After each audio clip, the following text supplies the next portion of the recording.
take a moment, pause the video, read the example, and what we're going to do here is specifically look at Part C. So in Part C, we're asked to find the interquartile range. And if we think back to the way we've seen interquartile range in the past, it probably was related more so to box plots. So I'm going to make a quick sketch of one of these.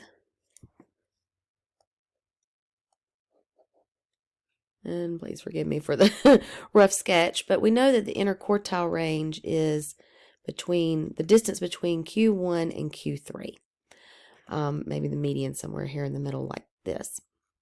And each of these sections of our data represent 25%.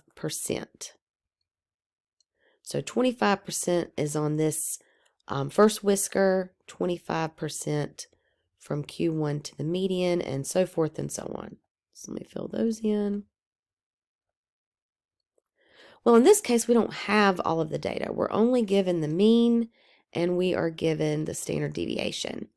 And we're asked to find the interquartile range. So what we could do is use our calculator in the inverse norm feature. And I can use that feature because we're told that this is an approximately normally distributed data set. And I'm going to find the value of Q1 by using this inverse norm feature. So let me show you that here in our calculator. So we go to second vars, we find inverse norm. We want the area to the left, set it up like this, where the mean is 1261 and the standard deviation is 118. Now you may or may not have these particular features on your calculator. That kind of comes with some of the newer models.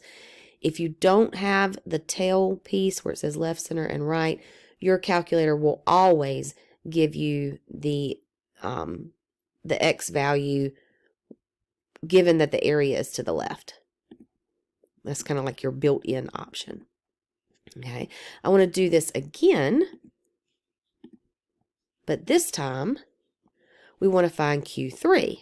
Well, if I look back at my little box plot here, that would be 25, 25, 25, or in other words, a total of 75% of the data is to the left of Q3. It's the same thing of saying the 75th percentile, for instance.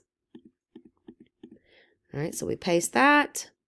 We've got our two values, and then we can subtract to get the distance between, because that's what the interquartile range represents, and that's how we get this 159.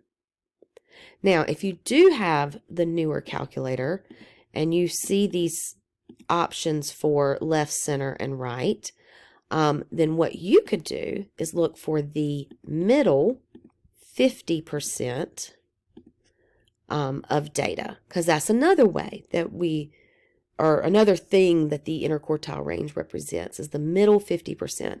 So you're looking for 50% of the area, or 0.5, in the center. We paste that, and notice that it gives us both of these values, Q1 and Q3.